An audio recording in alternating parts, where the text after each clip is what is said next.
What we're talking about today is the impact that people have on a boardroom. When companies set up their board, the objective is this is going to be a value add to their organization. The problem we have, and we look at the fox in sheep's clothing, and you look at the snakes, the lions, the elephants, all these different characters, and we actually often use African animals because when I work with companies, it's sometimes easier to talk about an animal's behavior and how you recognize that animal's behavior rather than saying that person is like one of those people. So it's quite a challenge to ensure that you get the best outcome in these kind of conversations with a customer. And I'm at the moment dealing with an organization where all the board directors are 2 out of 7 are Caucasian. The others are not. So you end up with a cultural difference. And one of the things we always struggle with in the environment of a board evaluation is people get extremely thin-skinned and extremely sensitized and extremely take offense when you try and give them advice. So one of these things is always very difficult, and it's quite important to know your audience and to know who you're speaking with. But every director goes into a boardroom environment with the intention of being the best possible director they can possibly be. That is their objective. I don't think many people, if any, go into a boardroom environment with the intention of not being the best possible. So things I want to cover today is people and behavior. When we're talking about boardroom dynamics, we also include the governance aspect structure of the organization. I'm going to leave all of that out. And when it comes to leadership, I'm going to leave that out of this conversation. We only have a short one, and we're going to stay within these 2 topics. So what does go wrong between people, and what can we do to fix it? That's what we're going to cover today. Directors, when we talk about the demographics of the people, we're talking about specifically their capacity, their education, their skills, the degree of EQ they might have, the balance of EQ and IQ, how much industry knowledge do they have, who do they know, what area are they going to focus on, what is going to be the core value add that they are going to bring to that organization as the physical human being. I'm not talking about the personality, I'm talking about the physical. And one of the things that's quite important is to understand that different people have different capacities. And one of the key different capacities people have is their thinking speed. Some people think in numbers, and some people think in pictures, some people think in lists, and other people think in color. You know, people have different ways in which they respond to their environment. So an example which really makes it quite clear to me is I was doing a feedback session to a board that had no paper in advance on purpose. I had my reasons for it. And you watch the speed at which people can follow you. We went around the room afterwards and said, what are your nuggets? Because those are my very important golden nuggets. Is at the end of every training course or end of sessions like this is, I do want to see what different things people have picked up. And when I got to the finance director, his response was just so typical of what I expect. He said, there was a lot of information. I need time to absorb it. It'll take me at least a week. And that was his stock response. The senior independent director said, it's quite a bit of data. I think we've got some work to do, but yes, we can get our way through that. Nothing is not doable. So he'd already computed that it could be done. Finance director looked at us and said, whoa, too much data, too much stuff. That's people orientated, that's process orientated. I can't put it in a spreadsheet just yet. And therefore that I don't know how to handle it. So it's really quite important to understand people's capacities and the way they work and the way they make decisions. The other thing, and also in that aspect, is you also got their EQ, IQ. The one person says, okay, I'm listening, I understand, I'm absorbing, and I'm cognitively taking it in. The next person is saying, actually, I can't think at this speed, and just switches off. And you end up with that sort of glazed over look that you see on some people's faces. Capability is, do they have the time? Do they have the actual education, skill, experience to take on the job? Do they know the industry? Can they work in a team? All those things come into capability. Interconnectedness, who do they know? Do they know people in the industry? Are they of any use to us at any point in time?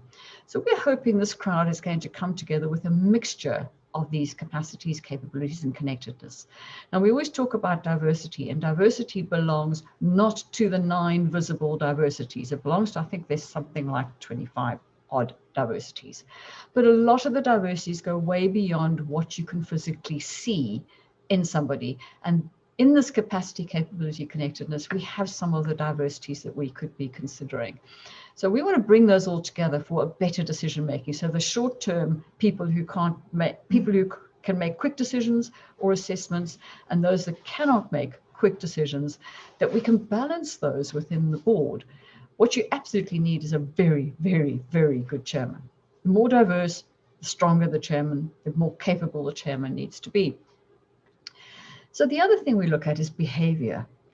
And the rest of it we can get. We can get it through an IQ test. We can get it through an EQ test. We can get it through a Myers-Briggs test. We can get all the stuff we talked about on the page before because it can be determined. Then we get to this part called behavior and character. And all sorts of things start to go wrong because you can't pigeonhole this side of it. This is where you're dealing with a person on a good day and a bad day, and you wonder if you've just got Jekyll and Hyde you've just employed or in your team. Their competencies that looked on paper to be extremely capable, suddenly you're looking at actually their competencies don't stack up.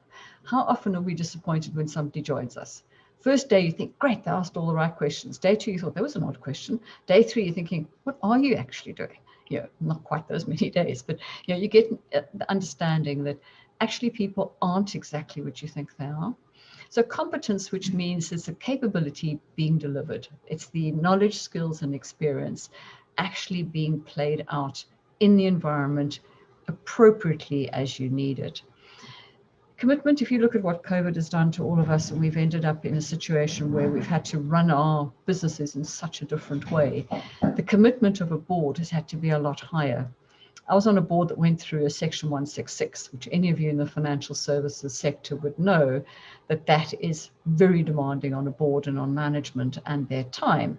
So it is a bit like that when you end up with something like COVID.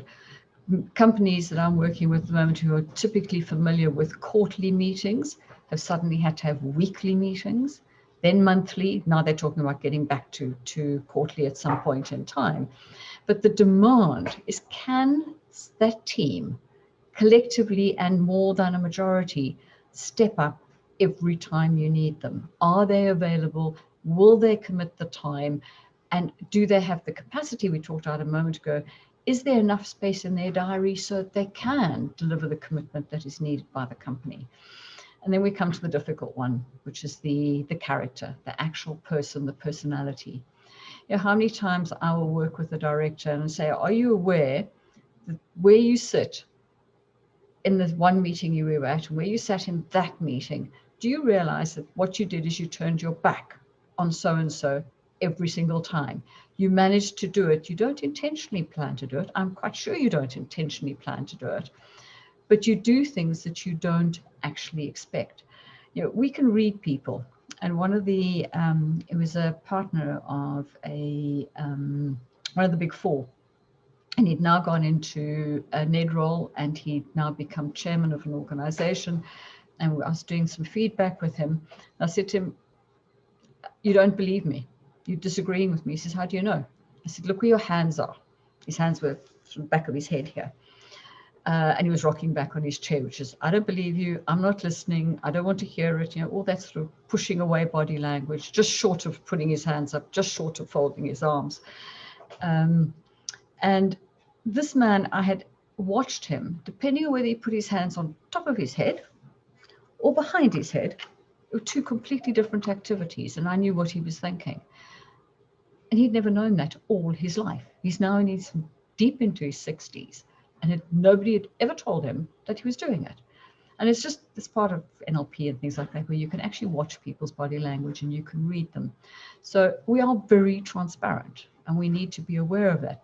This guy in question I was referring to a little while ago, quite a big character, full of life and knowledge and industry knowledge, and really committed to the company.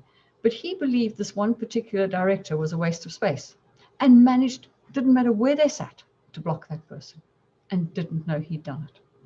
It was so subconscious but ingrained, and it's there. So we do things, we are biased, we are impacted by other things that make us do things that actually, if we realize it, we wouldn't be very proud of. And a lot of that comes around to how we work within a team and how we make collective decisions, and whether we're actually doing the right thing. We think we are, and often we are not. So the result of that collective, of the two we didn't discuss, the two we have discussed, gets us around to boardroom dynamics, which is creating a culture within that environment of, no, you don't do that here. You don't challenge the chairman when he's talking. You don't disagree. You don't talk about his succession. Typical one, which is absolutely no-go territory in a lot of boardrooms. And how people are actually collectively working together. Do they ask for help? Do they support each other? Do they socialize a thought of something that is worrying them?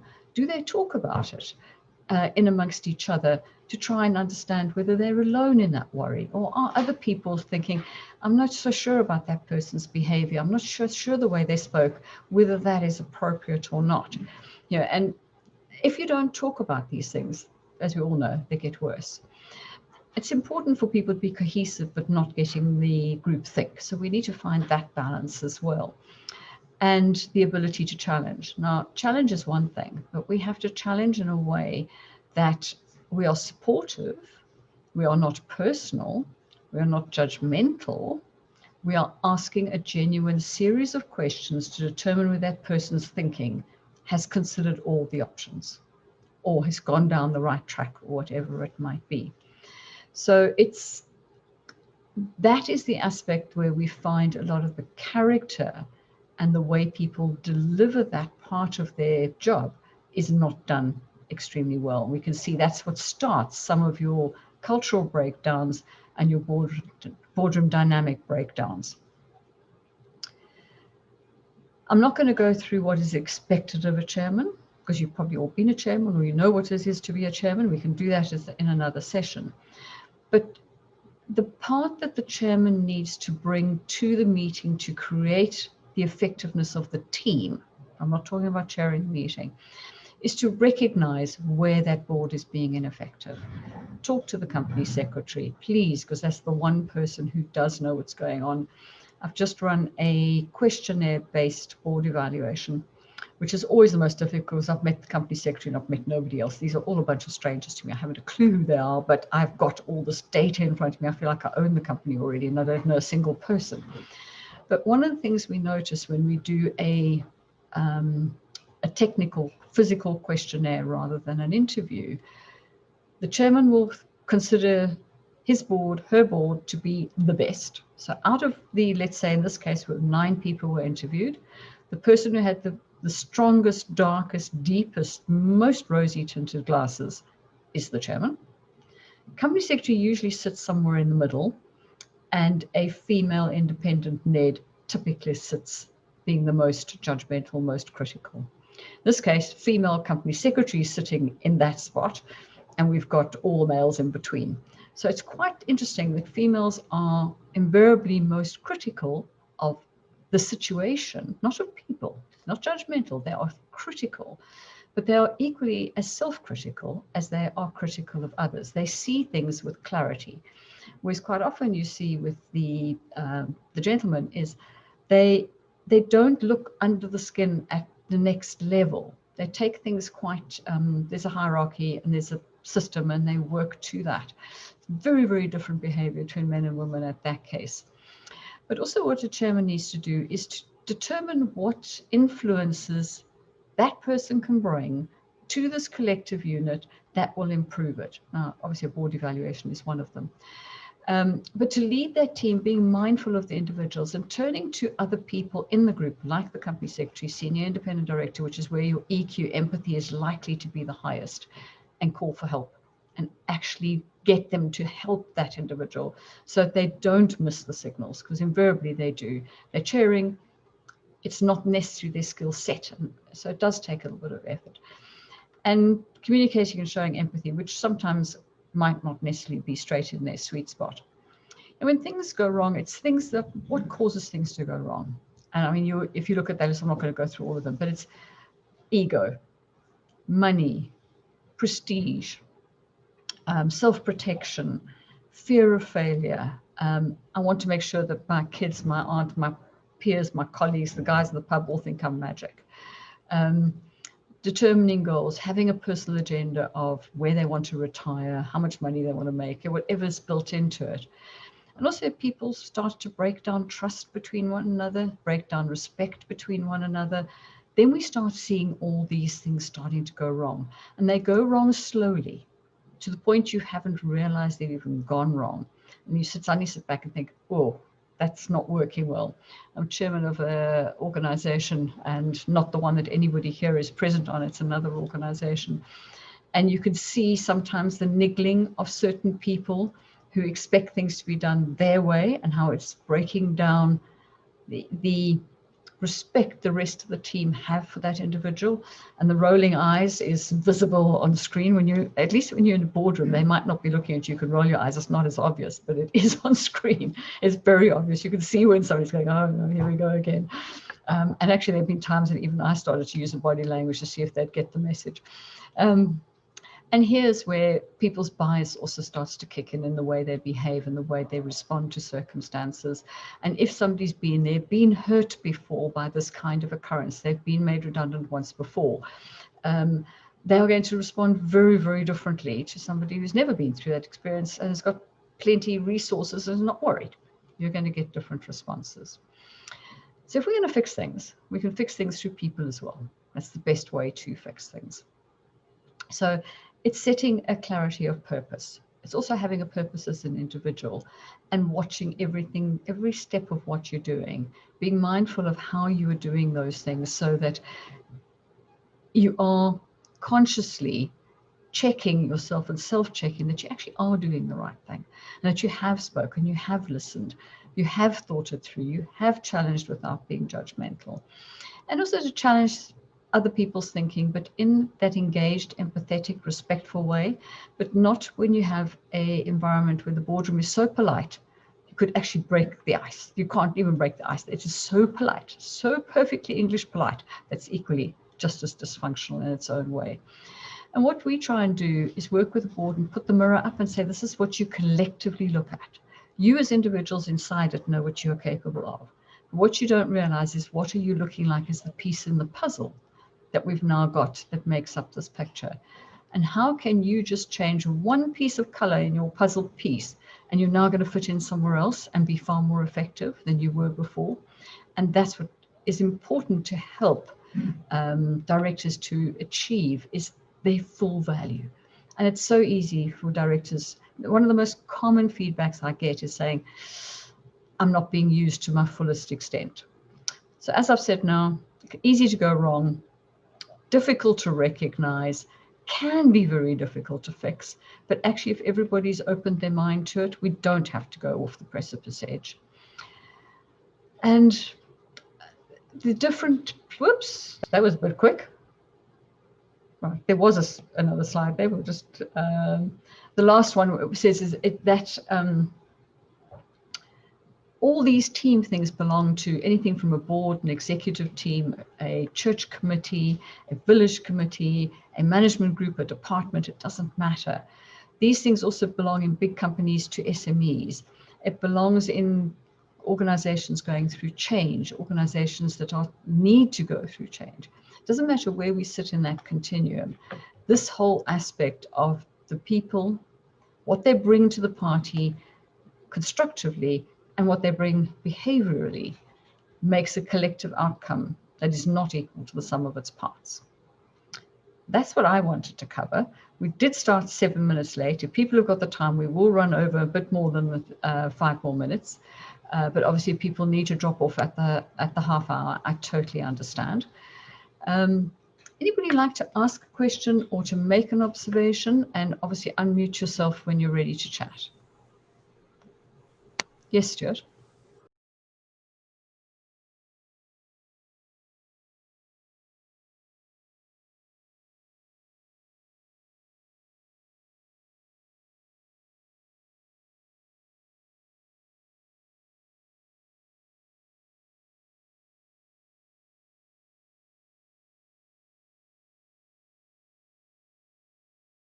The one slide I took out for time is the one called the political skills model, which talks about the cunning fox, the wise owl, the inept donkey, and the lamb, the lamb that follows. And there you might get somebody who is quite adept at utilizing such a opportunity to their advantage.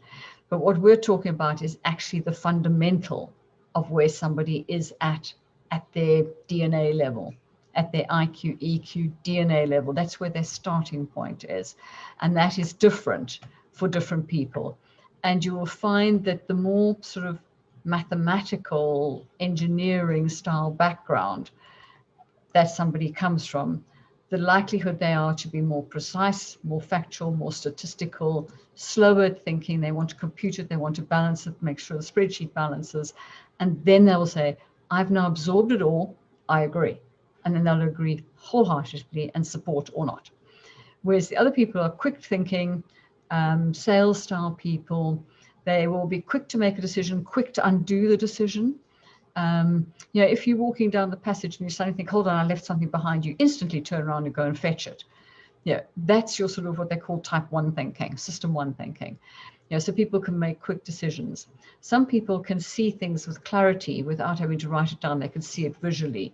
Other people need to absorb it, write it down, put it in their component parts, and then they can see the answer. So it's where we are fundamentally first, before we put the political spin upon it. Let's say that, political with a small p.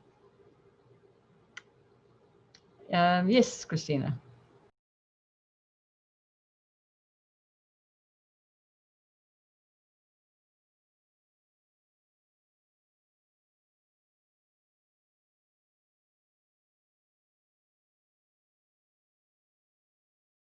People are also the solution. We were running out of time, so I didn't give full fair, should I say. Let me just start from the beginning. Let me just get to that slide. We just share quickly. Thanks, Christina, because I think everybody would have been a bit short on that one.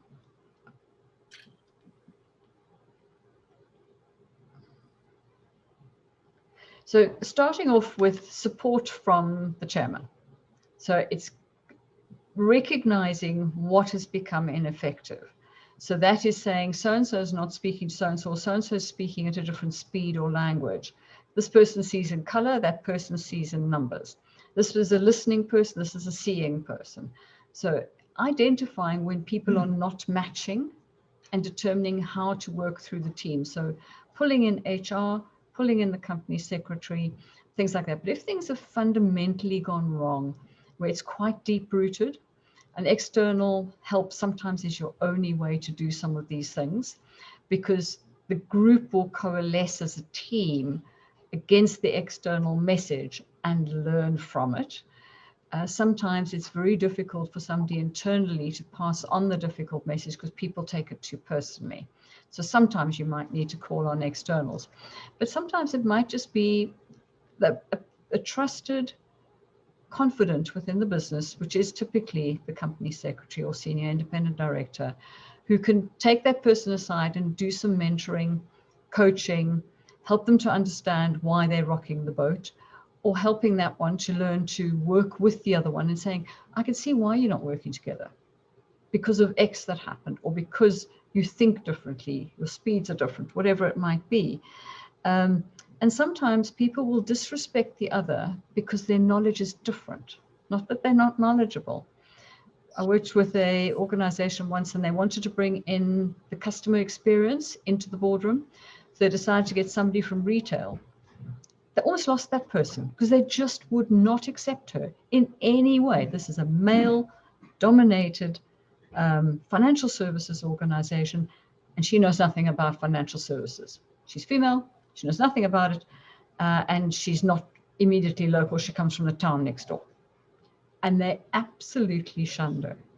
But once advised and recognized to them what it was they were doing wrong, it changed. So it's sometimes just putting the mirror up. Somebody putting the mirror up is often a quick way of doing it. The ability to communicate and to talk. Yeah, if you are unhappy as a board director and you feel when you get out of each board meeting you want to kill somebody instead of doing something like driving your car safely home, you need to talk yourself. You need to take the ownership yourself of saying, it's not working if I'm feeling like this. So it's taking ownership for your own actions, as well as understanding those of others and how they can work well together and service the collective more effectively. Because, that's some of the ideas. The list is as long as the problem list. So there are more, but if anyone else wants to ask a question before everyone starts dropping off. Thanks, Christina.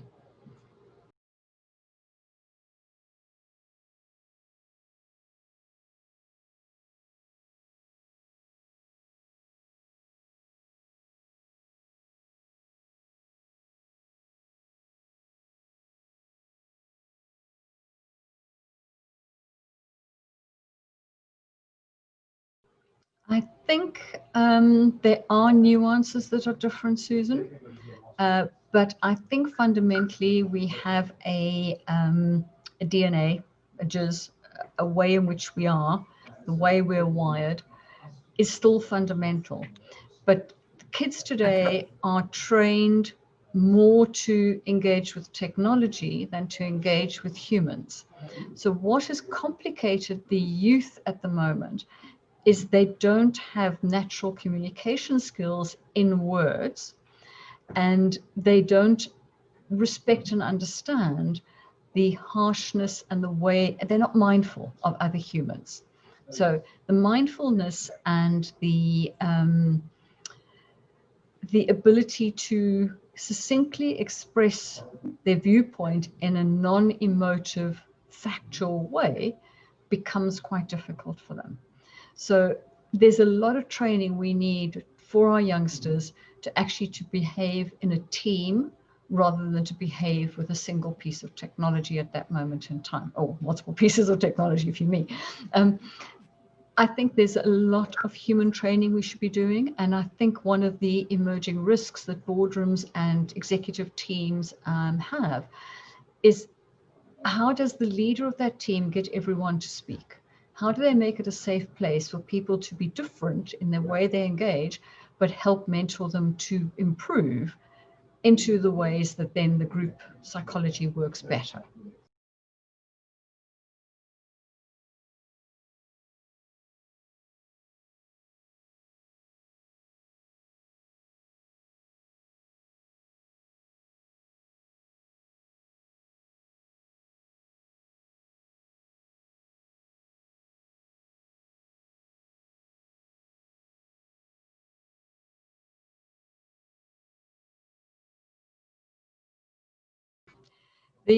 Somebody said to me the other day, and I thought this was probably a little harsh in some ways.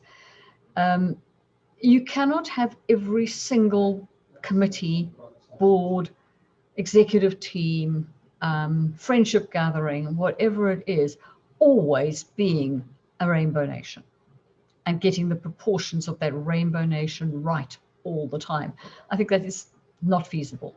So we have to accept that the rainbow nation will morph and change according to the demographic that that environment has to work within.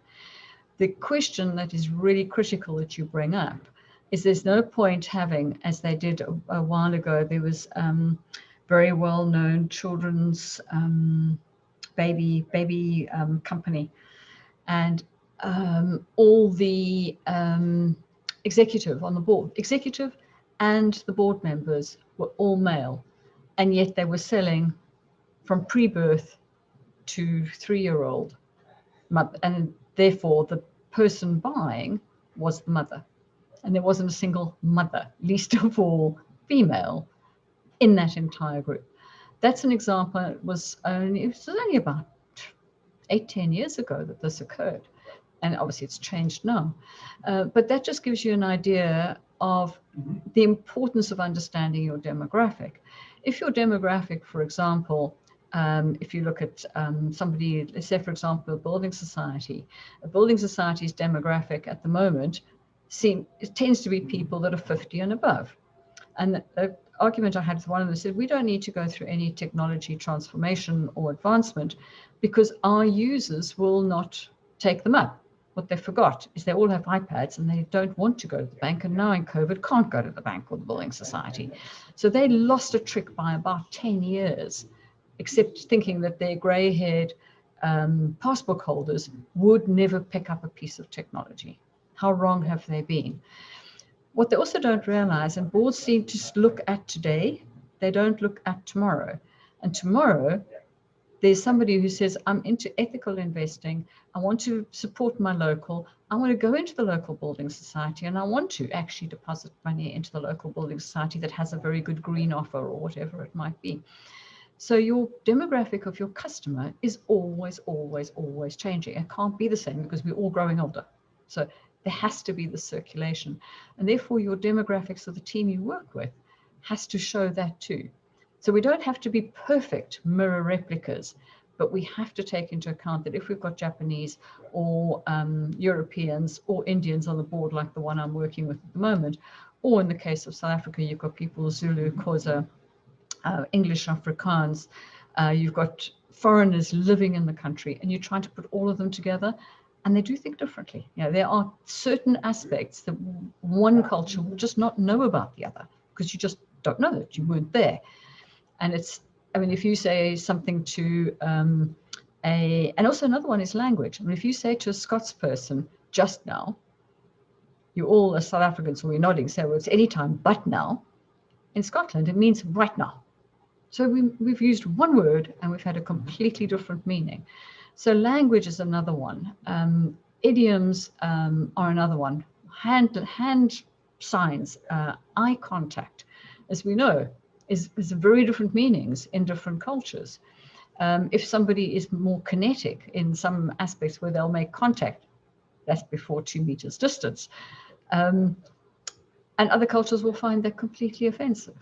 So we all have those cultures. We have to be respectful of them. And so if you think of the ones we've just described now, and you now put that into things that are under the surface, how easy it is to get it wrong. That's what goes wrong. The key, going back to Christina's point, is mindful, mindful, mindful. If you open your mind to how that person is and you put yourself into their shoes, how would you feel? How would you respond? Why would you take offense? Or would you understand? Would you speak the same language? Any more questions?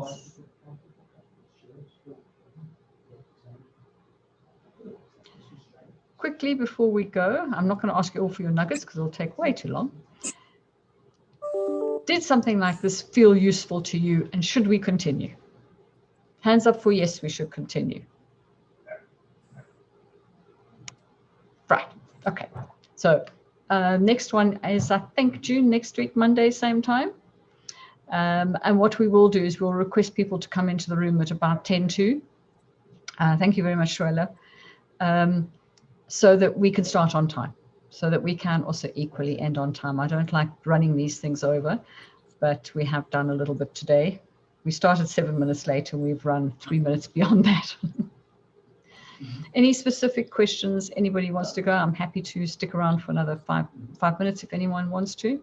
And lovely to see a group of you. Please, by all means, we will put it up on the Genius Methods website. It'll be on the LinkedIn environment where you can get the recording. So you can share with a wider group if you'd wish to. And then our topic next week, I can't remember offhand. Let me just stop sharing my screen. June, have you got the title close by? I do. It's Decision Making. Learn how to identify and eliminate risks to make effective decisions. Mm-hmm. So there are 180 odd biases that we all have.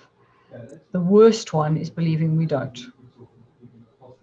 So I'll leave you with that, and I'll see you in a week's time.